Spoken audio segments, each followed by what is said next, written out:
Play 4 nos trae un cliente y dice que no sabe si le lee o no los juegos. Acciona el mecanismo y hace un ruido raro. Hago una inspección visual y lo primero que veo, tornillo que no va acá.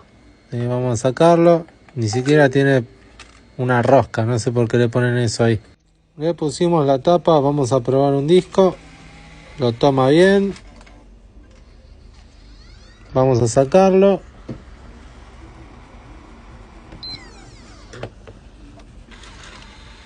Bien, el disco sale, pero el mecanismo no se retrae. ¿Por qué? Porque le falta el bendito resorte. Listo, con el resorte en su casa, saca el disco, retrae. Acá tenemos el juego, lo reconoce, lo iniciamos, todo perfecto.